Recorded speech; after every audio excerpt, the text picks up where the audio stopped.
So if corporate greed was the reason for high oil prices, however, the constant decline in those prices has resulted in record profits, that's contradicting.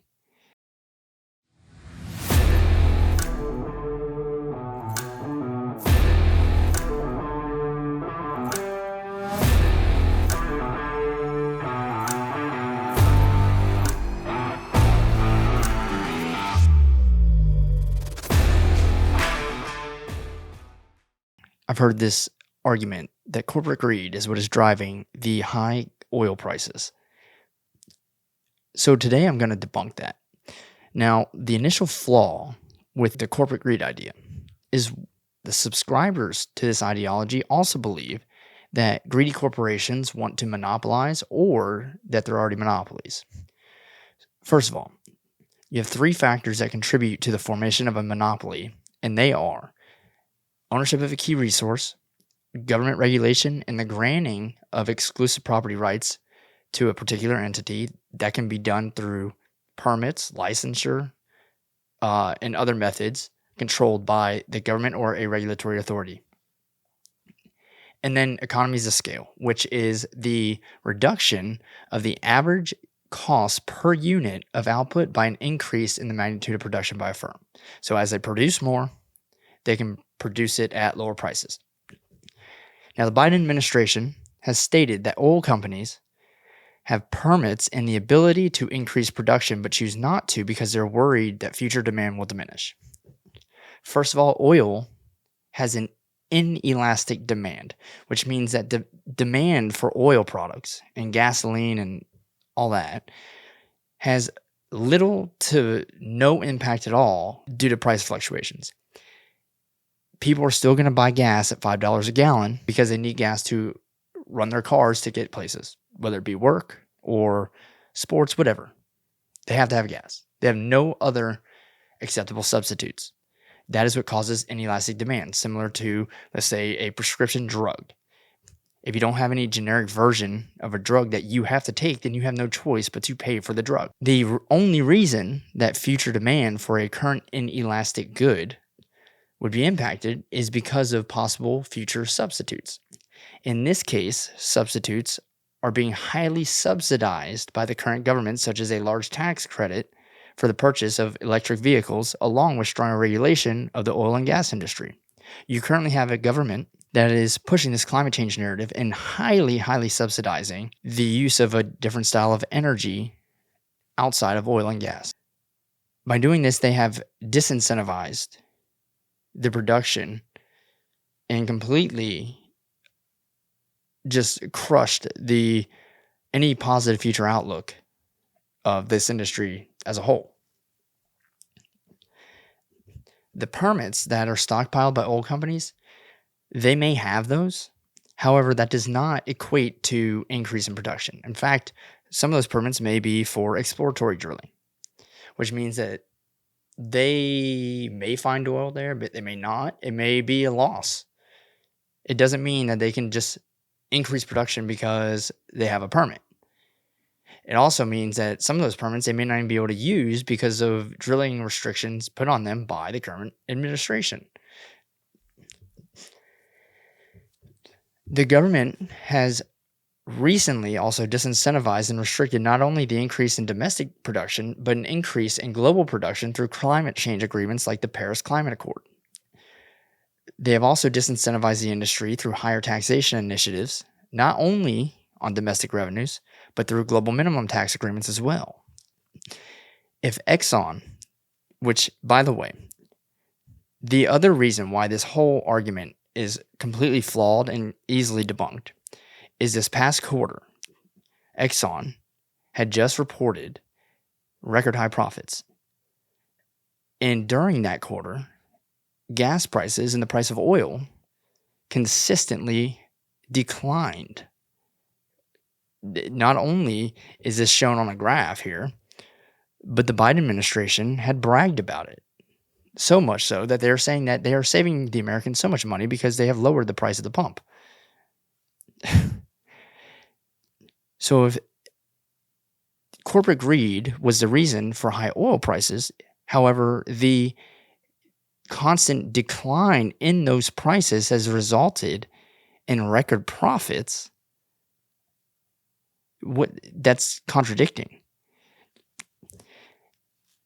If Exxon, because that's always the company that is scrutinized by the Biden administration for some reason, if Exxon could somehow undermine competition by lowering prices, as long as they can meet consumer demand, why wouldn't they? Wouldn't true corporate greed be along the lines of trying to undermine your competition and not support them? Do you think Exxon cares about Chevron's revenue? No, Exxon cares about trying to gain Chevron's market share. And one way to do this goes, let's actually make an example of gas stations. People think that Exxon is the one selling you gas at the pump, and it's not. Now, their name may be on the gas station. However, the majority, like 90% of gas stations, are independently owned, not connected to the actual oil companies. If you had two gas stations across the street, it would actually be more advantageous as if one station could increase their supply of gas and sell it at a much cheaper price than the station across the street. They would actually be able to gain the customers that would go to, let's say, the Shell station across the street. If you went to the 7-Eleven, they had cheaper gas and the same products inside. You could go there instead of going to the Shell station where it costs you more. And as long as the 7-Eleven could meet the demand of the increased amount of customers, they would completely shut that Shell station down, which means it goes back to a supply problem. They don't have the supply. And it would only be in a greedy corporation's best interest to utilize the so-called permits that they have outstanding and increase production to meet demand and lower prices against their competitors. The only reason they wouldn't do that is if they didn't have the capacity to do so, which is something that's being completely overlooked. The reason they don't have the capacity to do so is because of not just our domestic government, but global governments and their trending agenda towards the climate crisis and trying to phase out of oil and gas as a whole, which was actually something brought up to Joe Biden when he met with oil companies this past week, saying that they're worried about the future demand of the market. You also have to remember, these companies lost a substantial amount of money during COVID because the government shut the economy down. It all goes back to the government and their role in all of this in the private sector. The gas at the pump, prices at the pump are not determined by the oil companies, nor are they determined by the most recent delivery of gas to that gas station. If a gas station priced their gas at the pump based off of what they paid for the current gas that you're pumping, they would go broke. Because the prices of fuel fluctuate so much due to many different factors, they base their current prices off of the future expected price of the next delivery of fuel. The futures market has a major influence on the price of oil, a major influence, which means that the marketplace and future speculation of demand and supply are what is driving higher prices. What would be a reason that me as an investor would say, I'm going to pay a higher price for this futures contract because I think that gas or oil is going to actually increase to a much higher price in the future than what I'm currently paying for this contract? Well, I think that the government is going down this road of restricting this industry. I also see that the government has levied sanctions on Russia. Now, we're not going to say if this was a good or bad idea. I'm just giving you the economics behind it. Governments around the world sanction Russia. That cuts out a large competitor in the oil industry and a substantial amount of the global supply of oil. Even though the United States may have only imported a small percentage of their oil and gas from Russia, other countries were far more dependent on it. And the demand, because oil is a global industry, the demand in these other countries has to be made up. Currently, the United States is producing 11 million barrels a day. That's 2 million barrels a day less than what we were producing prior to COVID. Corporate greed would actually look like a reduction in current prices to try and steer market share away from their competitors. Corporate greed means that I am greedy. I want this business. I want to try. If they're right that they are trying to monopolize, that a monopoly is basically the sole producer in a given industry. They're the sole firm in that industry. If Walmart was the only place you could go and buy groceries, then that would be a monopoly. So if these places were actually greedy, then we would be paying a lot cheaper prices. The problem is the government intervenes. And because of government intervention through either sanctions or restrictions on the industry, they have now decreased competition. They have allowed entities like OPEC to be more monopolistic, have a higher market share, and higher pricing authority. And it has undermined the pocketbooks of the American people and citizens internationally as well. In Europe, they're getting crushed. They're paying a lot more than we are here in the United States. It is not a corporate greed problem. It's a government problem. It's as simple as that. It is not a capitalism problem. It's a government problem. If you eliminate regulation, you would increase competition, eliminate barriers to entries, and you lower prices.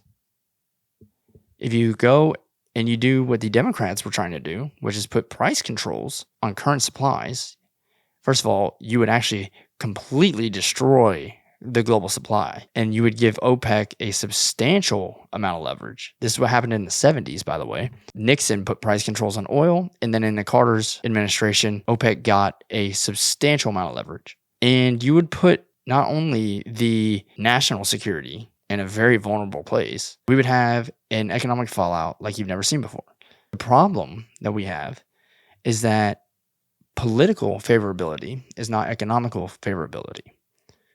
And economical favorability, while being the better of the two, is far from being politically favorable. Think about this. In free market capitalism, success results from the ability to meet consumer demand in a superior way to your competition. Contrary to socialist and communist belief that capitalism results in keeping the majority poor while enriching the few, which is an ironic stance from socialists and communists. However, it's not true. The reality is that capitalism wants the majority to have more ability to consume, more money in people's pockets, and the more people that have money means a more of a potential market for your particular good or service. For example, I like to fish. Do you think Ranger bass boats want more people to have $100,000 in the bank and be able to afford their luxurious bass boat? Or do they want to keep all the money for themselves and not have anyone with the ability to buy their boat? For a free market capitalist environment to flourish, you need consumers. You need consumers with the ability to consume. Therefore, businesses actually want the majority to have money. Henry Ford demonstrated this by paying his workers more because they would go and buy Ford vehicles. By paying his employees more, he gave them the personal financial ability to consume the product that they were making, thus increasing the money that Ford was making. So by him acting in his own self-interest and greed, allowed more people access to a personal vehicle. Sometimes greed is actually a good thing. And Adam Smith demonstrated this in The Wealth of Nations. When individuals act in their own self-interest, it actually takes care of the market's needs far, far more efficiently and at a far, far greater level than any alternative. No one starts a business in an industry that has no demand. That's why you don't see any IPOs for a typewriter company. A football team makes money from the fans. The fans are the consumer and the team is the product. A football team doesn't make money by screwing over their consumer with a shitty product. They make money by defeating their competition. They make money by consistently being better than their competitors. This is why college teams, NFL teams are willing to invest so much in a quality coach, in quality facilities, in food programs. They're willing to invest so much in the players themselves so that they can put a better product on the field that people, fans, are willing and able to come watch.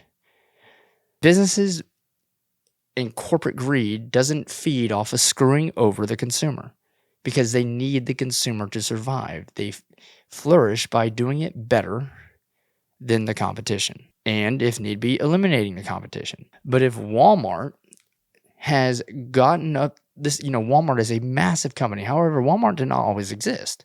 Walmart got to where Walmart is, like them or not, by being able to sell the same product or an acceptable substitute to consumers at a better price than its competitors. However, if there were no consumers to begin with for Walmart, they never would have been able to be in business. There had to be the demand. For there to be the demand, there has to be the ability. So this whole thing regarding corporate greed and oil companies is not only flawed, but it's very contradictory, because a true corporate greed in a free market environment would be in the interest of everyday people. That is why a free market, voluntary market, keyword voluntary, is far better and far more ethical than the government coercing people into paying and subsidizing things that that particular individual will receive no utility from. If you want to fix a lot of the high oil prices, you need to make, first of all, domestic companies more competitive. You need to allow them to be freer in the industry, reduce regulation, and actually incentivize them in the form of don't tax them. People think I'm crazy. What do you mean don't tax them? We shouldn't be taxing corporations as it is. Corporations don't pay taxes. Individuals pay taxes. Who do you think subsidizes the tax bill for corporate taxes? The consumer and the employees. It's trickle-down economics, but it's reverse on what they actually tell you, because trickle-down economics exists wholeheartedly. It's just works better in the reverse than what you're used to hearing. You're used to hearing the made-up trickle-down economics by the left that they always pin on the right, saying, oh yeah, you give corporate tax cuts and it flows down to the consumers and everyone else. The reality is that when you increase the liabilities and the cost at the corporate level, that does flow down. The negative stuff does flow down to the consumers and the employees, 100%. Why are we taxing oil companies when we tax oil and gas consumption at the pump? I'm okay with having a user fee. Therefore, the only people paying a gas tax are the people who are buying gas. Why are we taxing corporations for, their production of gas or oil on top of taxing the consumers? Again, the consumers get hit twice because the companies pass down their own tax liability to the consumer, and then the consumer is hit again with another federal or state gas tax. So eliminate the taxation at the corporate level, eliminate the regulation on the industry, and allow companies to meet demand. Allow them to compete. That's how you lower the price of oil.